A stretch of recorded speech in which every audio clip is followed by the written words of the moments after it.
We'll give it a try over here, BC. Everyone, for later on listening, welcome to Billy Goat Tales. Welcome to Good Morning Crypto, actually. We're helping BC Ford out here. He had a little crash with his StreamYard. Good morning. Good morning. Oh, I can't hear you, bro. Oh, still no sound. We'll get it.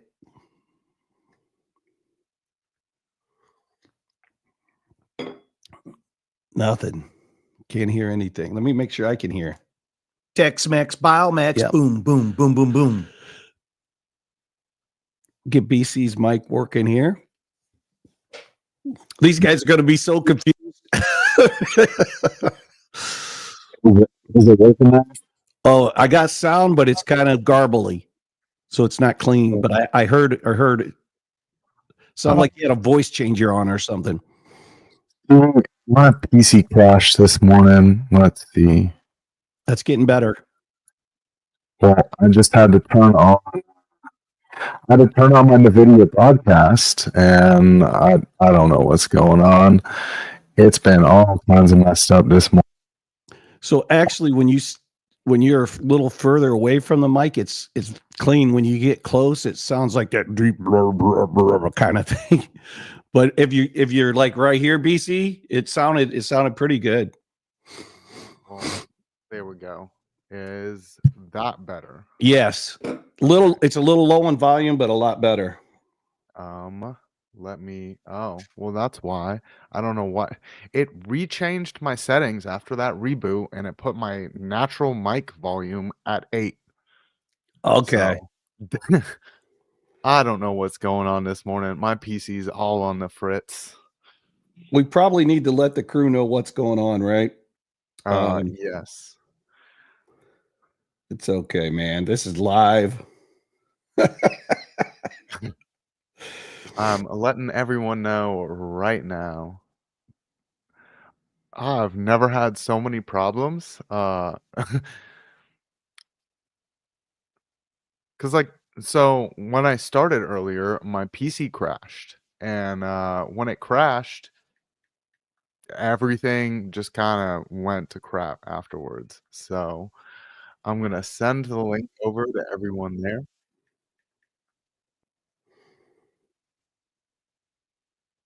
There we go.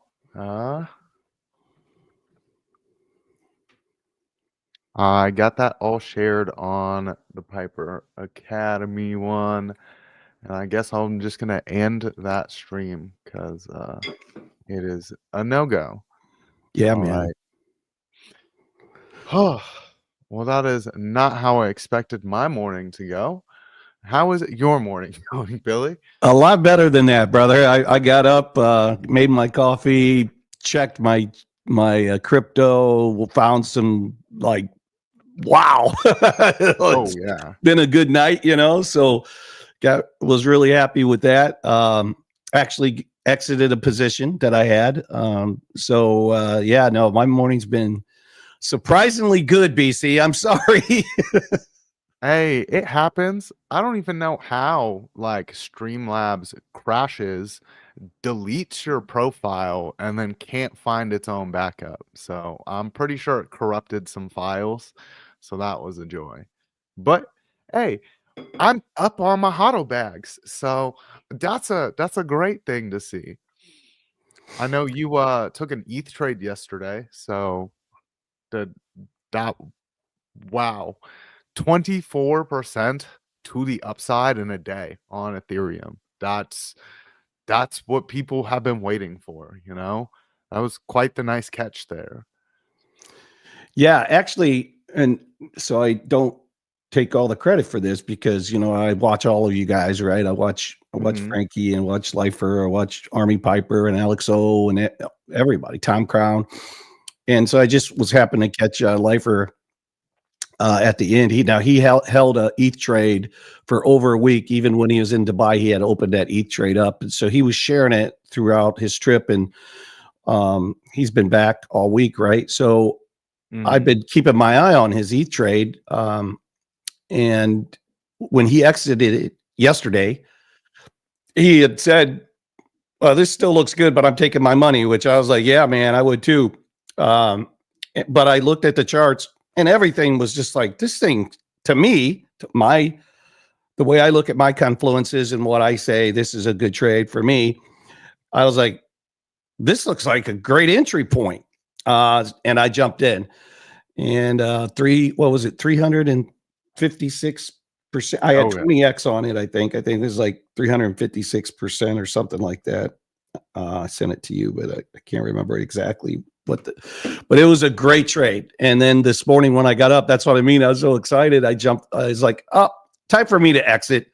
So I took it started pulling back this morning. So yeah, I think they all are, right, BC? So like it seems like when we have this big pump, I typically go through and start selling because now I just do that from a standpoint to reposition, not to get out, just to reposition because it seems like that always happens. A Cardano will leave 65 cents and go up to 80 cents and it's time to sell. And that's a good established baseline support line for Cardano. So then you just wait for a re-entry. So I actually, while you were having those issues, I was like, okay, I need to sell my BitTensor. I need to sell Oh yeah. I mean, especially with those alts, it's like you never really know if they're gonna rip like that again. If Bitcoin retraces, say if Bitcoin just retraces back to like the bottom of the fair value gap that it made yesterday, which is like 97,000, 97,800, then you're going to see some of these alts really poo-poo. And it's like, why wouldn't you just secure the gains and then wait for the bottom to come back in on it? Yeah. It's a whole lot safer. Yeah. Well, and that used to be the thing that everyone touted was you buy dips, you sell rips. And hey, it's not very often that everything rips together and you can just be like, okay, sell everything. Yeah, it's kind of remarkable actually, but I still do have a couple positions that I can't sell yet. Like I got a trade, just full disclosure. I was big on Velodrome, and I bought that thing way back. Let's see, when did I buy Velodrome? I bought Velodrome not way back. I bought it a month ago, April 4th, so a little over. Well, I came in January of 25, and then again in April 4th. So I had 2 buys on Velo. I guess my biggest buy was on January 1st. Anyways, it's not it's not in the money yet, man. So it's up, but it's not in the money. So I'm not even at break even on Velo. So I can't sell that one. I'm going to hold on to my Velo, and it's a pretty good long-term project. I look at it like with Aerodrome, Velodrome. They're, I think long-term. So if it happens to not get there, that will be one I will most likely round trip on. If it gets up to close to break even, I'll take my money. But if it can't get within profit, I'll just round trip on it, man. I don't like selling at a loss. So that's why I try to buy good projects. So if I have to round trip, and this is just me, you guys don't do, like this is just me, how I do it. I would rather buy good projects. And then in the event you have to round trip, like you round trip with ADA, you round trip with ETH, you round trip with some of the really top 20 projects, good projects. The worst case scenario, you have opportunity cost on your money, right? So I try not to. I will never round trip on a trade that's truly a scalp trade or truly just a short-term trade. But for my spot bags, I don't have a problem round tripping. And I would say I'm about 60% on that philosophy. So the ones that I've round tripped on from last cycle have done really well. But there's like 3 or 4 that haven't. And I think everybody in my community knows it. Dot. I'm still holding on to my Oh, yeah. dot from the, the old days. And what was the other one? I Polygon. was still holding some dot, and I sold off my dot at the highs. I was like, I can't get out of this fast enough. Yeah, I know. It's the good thing about my dot is I've doubled my position free of charge because of the staking. So every day I earn 1.5 to 2 dot, and that's been for 3 years. And so now that's really not worth anything unless the price goes up, right? but And that's where I've had some problems with staking this time around as well. It's like last time, last cycle, it was fine. You could stake your project to get more of that project, but that project was making higher highs. Whereas in like DOT has struggled to break $11.85. yeah, That's its barrier this time. And I sold at like $10. And I was like, I don't think I'm going to look back at DOT.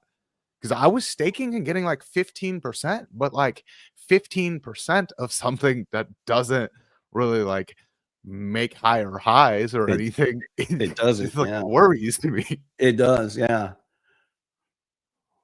Because the crypto market has definitely changed. There's very few projects that I would have like actually looked at this time around that I invested in last time. I'm kicking myself for not buying the Bitcoin forks, but you know what? Next cycle, that's what I'm gonna do. I'm gonna buy Bitcoin and buy some Bitcoin forks, and that's just all I'm gonna buy. No memes, no real alts. Maybe after everything peaks out and we got your Bitcoin topping out and we're in a better economy and all that, you might see some alts rip, and then I'll just catch the trends afterwards. But Bitcoin and Bitcoin forks seem to be the way to go. Maybe Ethereum as well. Yeah. Well, listen, this is your show. I'm just really I'm just a conduit today. So we'll take it wherever you want to go. Is your charts available? I do have some charts that I can pull up. We can go over Bitcoin if you want to do that one. Yeah, man. Let me get the right one pulled up. Is it not? Oh, there it is. Got that screen all shared. Yeah, I don't have any of my other stuff pulled up because we just had that whole thing crash, restarted my PC, and then found out that Streamlabs deleted all of my scenes and it's not finding the backups. So I was like, okay, what do we do now? And I'm glad you are quick thinking on your feet. Hey, man, giver's game. Whatever we can do to help. Well, I appreciate that, sir. We talked about 102,500 yesterday. And as you can see, we got up there. I was not expecting it that quickly. We made a giant fair value gap here on the daily that I'm looking for a potential retest on if we can't hold up this 102,500 area. As you can kind of see, when we zoom that on in, to that 4 hour, we are getting a lot of play off of that 102,500.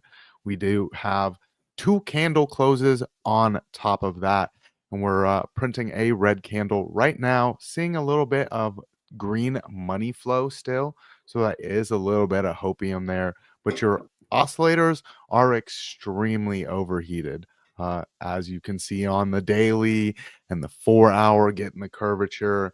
Zooming on in, take a look at the 1 hour. That's getting some rollover too. You got double bearish divergences on the hourly.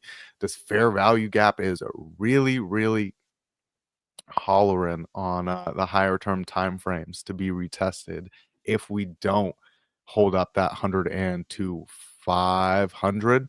You can see we've got that nice strong bounce of it off of it on the hourly. We got that nice strong Wiccan action off of it right there as well. So we're really trying to hold that up.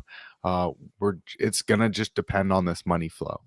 And after a certain point, money flow is going to like the bulls aren't really going to be able to hold up 102 500 forever, especially with how small the movements off of that have been.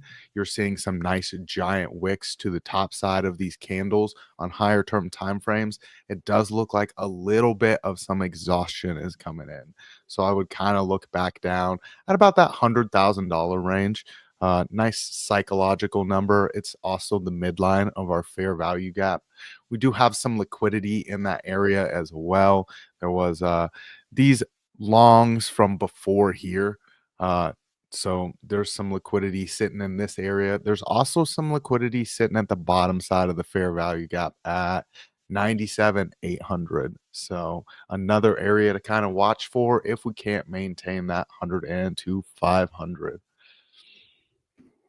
Amazing, man. So has anybody dug into what caused this rip? Like, I haven't. Sometimes I'll go in and I'll look at the ETF purchases and see if we're up or anything like that as far as volume wise. But I haven't really heard like this, because it's just such an amazing pump, right? It's just been a just amazing pump over the last couple of days. Have you heard anything, BC? Well, a lot of it has been, news driven, or hopium driven on some of the news. I think people were just waiting to click the buy button. They didn't care what the news from Trump was. It could have been like terrible news, which, that UK deal isn't really amazing news. So I had a whole breakdown of it that I dropped in the Piper Academy Discord. I don't have my notes pulled up right now. I can get those pulled up on that. It was basically a 10%er, right? Yeah, but Yeah. so there's some allowances that were made on things like steel. That's probably one of the few things that the UK really has that America needs. There was some deals on medicines and things like that, but you're not really buying raw supplies from them. We can produce those goods just as cheap here in America, and it's not really benefiting anyone to make a trade deal with a heavily import reliant country. That's one thing that I really had to struggle with to see, okay, is this really that bullish? And if you start breaking it down where you're talking about they can't produce goods as cheaply as, say, someplace like China or India or Vietnam or South Korea, which are all the key.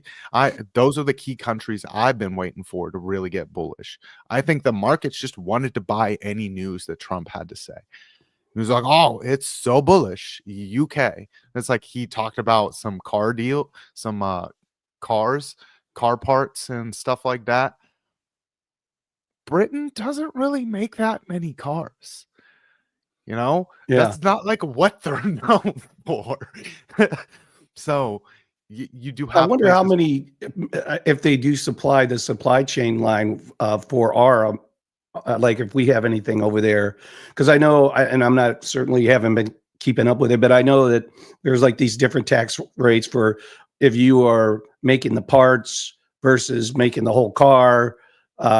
And so whatever those supply chain dynamics are, I wonder if somehow they play a role in that, which made them think that this is great news and started buying too. I don't know. Well, I mean, you did have the UK just making a trade deal with India as well. So, if anything, that would be the only slightly bullish part of it is you could round about these goods from India into America instead of directly making that trade deal with India, but you could get a better deal with India.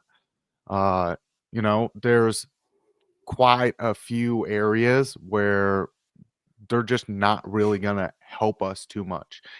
We can kind of get a small help with, say, the farming sector, but instead of someplace like China, which has over 1 billion people, the UK has 67 million. So you're not going to get the same demand on US goods as someplace like China. Yeah. China bought billions of pounds of pork. The UK's not going to do that. They can't do that. We just had that deal canceled with China. They just canceled that pork deal. The UK's not going to come in and be like, "Yep, we're buying all that pork that China wasn't going to." So Yeah. it's a help in some areas, but like the areas that are really needed, it's not helping us too much on, especially because of the fact that the UK is heavily import reliant the same way that we are. So anything we're buying from them, they've imported themselves. Yeah. Well, if this is any indication of every time there's a trade deal, tariff deal settled, what happens to the crypto market, I'll take it, brother. Oh yeah. I was like, this is great. I'm just waiting for that retrace from it, because when people start breaking it down, because I know I'm not the only one that's kind of poo-pooed all over the deal. Because I mean, it's a deal, but like I'm just waiting for people to really kind of dive into it. Because post Brexit, the UK hasn't had the same supply chain that it used to. Can you see chat on your end? I don't know, as a guest, if you can see the chat or not. Oh, now I can. Yeah. Well, it was on private chat. This is your show, so if you want to say hi to everybody. Oh, we've got Jesse Gluck in here as always. We've got A1 Al Jr. Poman 13. Good morning to you, sir. Hope you're having a great morning. I see Jay Violet in here. Let's see, Crypto Princess. Good morning. I'm glad y'all made it over and dealt with all of the problems that I was having over there. Donato Cabrera in here. Good morning. Let's see. Scrolling on up. Kyle Fields. Good morning. He said, I'm stuck with staked dot. Yeah, I know that feeling. I'm so glad that I really got out of it and had unstaked prior to everything kind of ripping. So, Poman saying round trip to ADA and XRP. I did not round trip ADA. I did buy some ADA, and then once we got to like 70 cents and started seeing some very strong resistance, I really sold out. But that was like a 2.5x because I was buying in the bear market lows, and I was okay with that. I'm not that greedy. I missed out on the above $1 point, but how much money does one really need to make all at once? So I was okay with it. I was able to reposition in some Bitcoin. So Bitcoin's done pretty nicely this time. Tony Rosses, I have not seen you in the chat before. Good morning. That's probably one of yours. Well, it's good that, with just going live, boom, just like that. It's great to see everybody. Thanks for doing that for us. All right. Hey, it could be a blessing in disguise, BC. Just you gotta accept it as it comes. Oh yeah. I was definitely glad that you because I restarted the PC to hopefully see, and then as I joined, as the Discord popped back up, you were like, here's a link, just do this. I was like, okay, boom. Yeah, the military, right? Improvise, adapt, overcome. Mhm. We can do it. I didn't even I did want to say, think of it. talking about the round trip, Jesse and BC.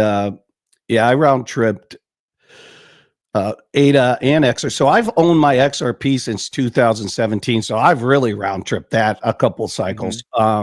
So there's a difference. Like I've round tripped ADA. I bought ADA and 17 and then 24 cents for so I'm still round tripping it, right? I have sold some as trading setups, but not in my spot bag. So there's a difference to me. Like I've round tripped those and they're still in there for years now. And that's kind of where my dot is. So I'm round trip dot, so this is 4 years, right? 3.5, 4 years with dot. And so I'm it's really nice that it's really nice that it doesn't break below that $4.63 point. Like that is the lows for DOT. So Yeah. And I don't know. I just what I was pointing out, the difference is I bought those XRPs, those ADAs at a really, really, really good price point, right? Whereas with my DOT, I didn't.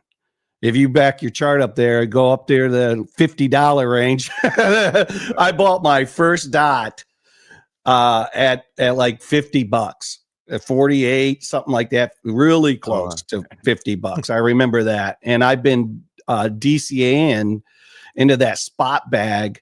What was it? 21, 22, 23. And then I stopped. And I got this bag, and then of course it's stake. So then I just let the staking take over. And I do not recommend this to anyone because it's been painful, man. But I just try to be full disclosure, man. You can't win them all, you know. well, I mean, and see, if we do see the rip that I'm expecting from an altcoin season, which is your Dino coins, then DOT might not be a bad thing to be invested in, because we've seen XRP get its rip, we've seen ADA get its rip. Let's look at that list. We've seen LTC get its rip, so another Dino coin. We've even seen XLM ripping, another Dino coin. There's the few Dino projects that haven't really done anything, like Link. Link got its ripping at the beginning of our bull run, so I'm not too disappointing to not see it rip this time around. Things like HBAR, they got nice moves in the beginning as well. So it's kind of interesting to see there's only a few hype-driven altcoins, like virtuals, that are really, really big up. But for the most part, it's just your Dino coins. And we've been consolidating more into projects that actually have utility.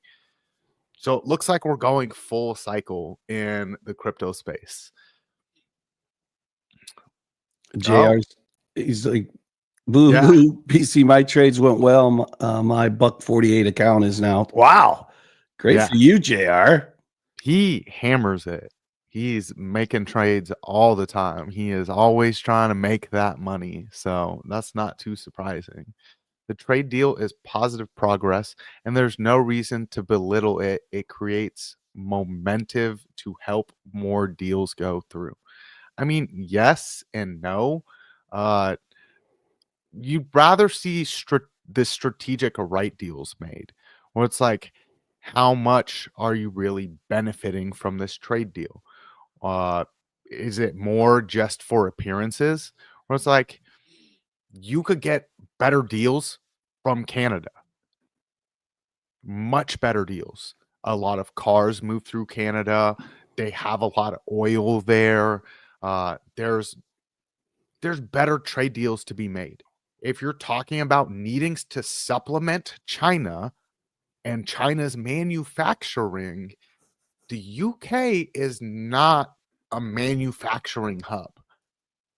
And if you're trying to give the markets the long-term hopium that they really want and the long-term security that they're really looking for, you would have been better off announcing your first trade deal being with India. That's what I was expecting, honestly, because you've had JD Vance over in India trying to hammer out a deal, and I'm still waiting for the news on it. Instead, India made a trade deal with the UK. So I don't know what's happening there, but they got the same kind of market China does, but they're not as negative towards America as China is. So do you want to you want me to pull up the crypto bubbles? You want to go over the bubbles? yeah, I can get that pulled up as well. I'd like to see what's going on with like the whole broader. Let's get it all pulled up. Instead of the top 25, let's take a look at the top 100. Wow. Look at that. And it's kind of frustrating though to see it be like, okay, well, Bitcoin got a nice move, strong move to the upside, and then like the biggest movers of all are things like Pepe, 43.8. How do you move almost 50% and you have no utility at all? Like, why is that the project?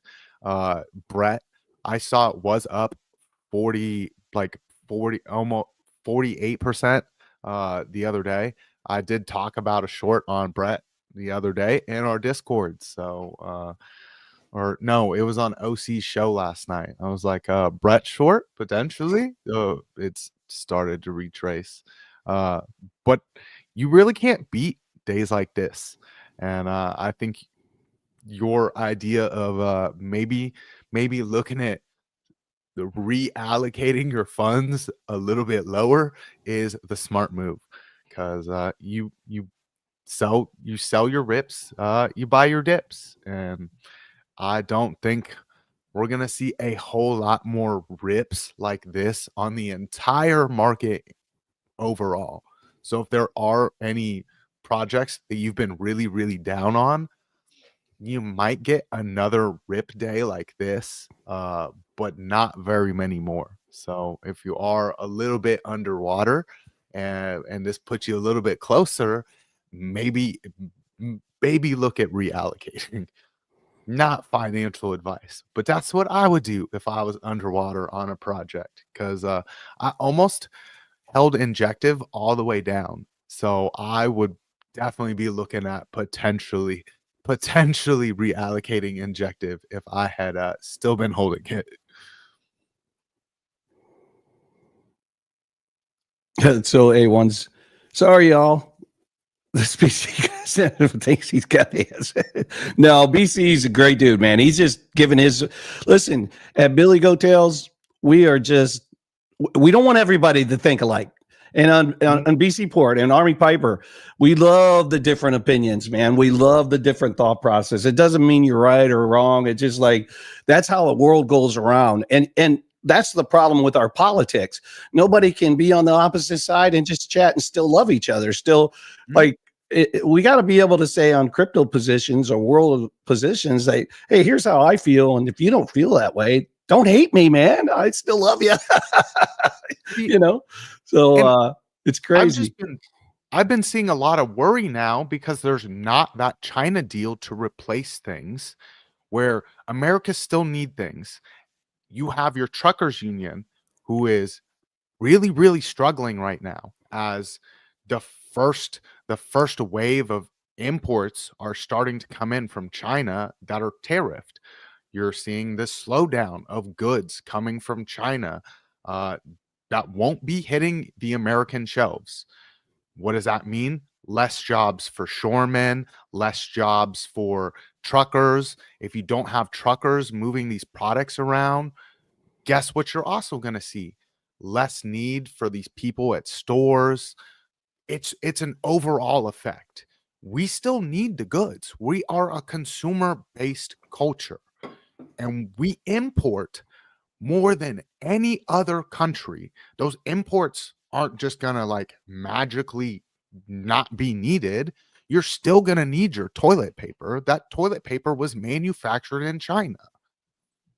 Where are you gonna buy it now? Because you're not going to spend 145% more on your toilet paper. I mean, you're gonna have to for a little while, but people aren't gonna want to continue doing that. So where's that next place that's going to be producing those cheap goods for us? Well, that doesn't have negative ramifications for the United States. Yeah, and you brought up toilet paper, which is amazing to me because a lot of people probably don't know this. I didn't even know it until I moved here. But in Anderson, South Carolina, right where I'm at, we have a huge toilet paper manufacturing company, and they're right down the road. I can get there within probably 7 minutes. And during COVID, of course, paper was a problem, right? All kinds of paper, not just toilet paper. And so one of my good friends, his wife works there. and she was telling him, which he told me then, about how the demand was so strong and they just couldn't keep up, that they actually were planning to add on to the plant. And now now the plant's added. That was back in 2020 and 21, but now it's even like 3 times the size of what it used to be. And so I wonder, with some of these tariffs, if it's too high, right? Because you're right, we're a society of consumption. By the way, our great grandparents died of consumption. Go check that out. It's kind of a joke, but it's consumption is an old illness. Yeah. See, I like dad jokes, so that was a good one. I see. A1. It's I use baby wipes, not TP, and they're made in the here in the USA. What company? Because a lot of companies say that they make things here in the United States, and all they do is package it here. It's the laws are written in such a way that if you do, I think it's 10% of the process here in America, you can say made in the United States. You have beef that has done that. I used to work at meat packing plants.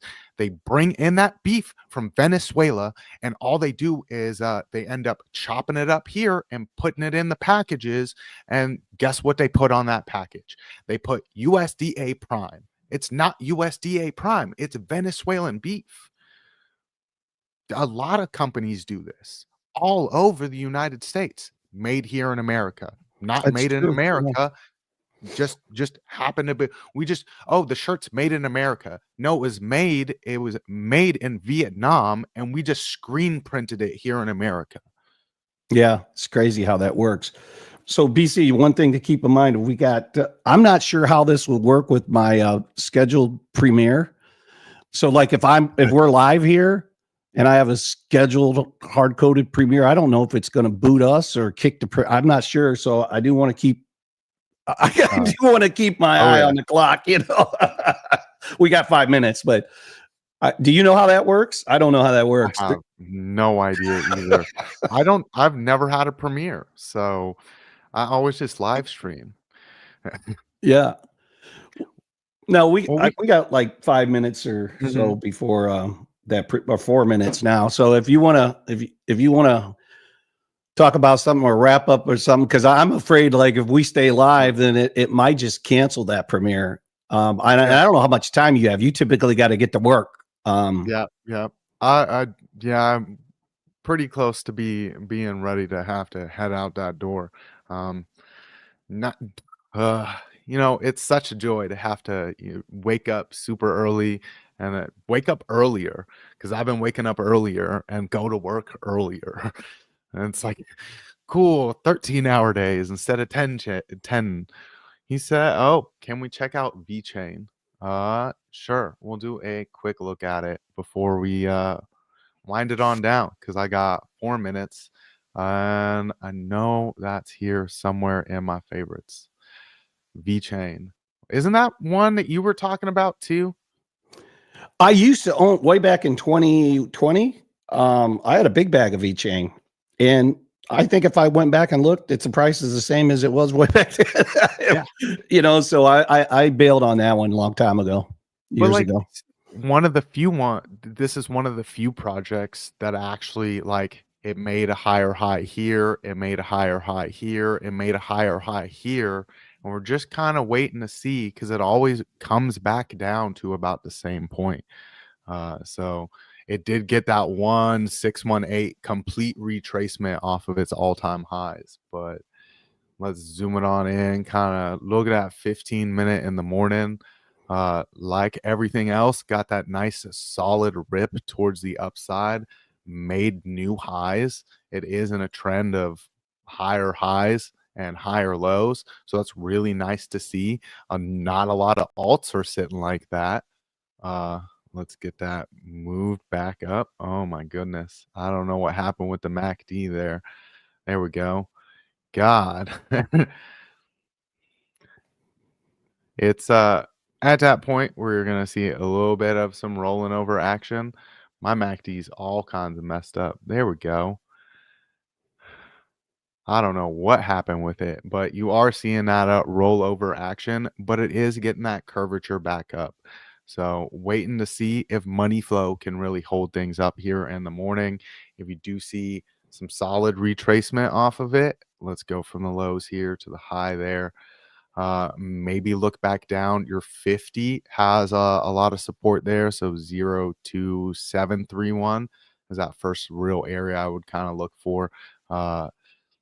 That's about a 50% retracement of this whole move there. So I just got an alert, BC. yeah. So we better wrap up, man. Or I think we're going to get booted. I think it's going to boot us. So Well, thank you to everyone that showed up this morning, especially over here on the Billy Goat Tales instead of the normal Piper Academy. I was having some troubles, so I'm glad that you all showed up and got some alpha for the day. So I will see y'all at the morning motivational video. Make sure to tune into the rest of the shows on the Piper Academy. So We are Billy Goat Tales. We love you, fam. Hashtag givers gang. We love you, fam. Hashtag givers gang. We love you, fam. Hashtag givers gang.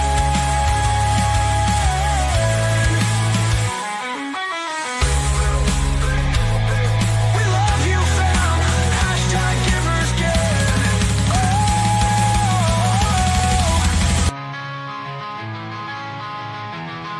We are Billy Goat Tales. We are Billy Goat Tales. know what's going on with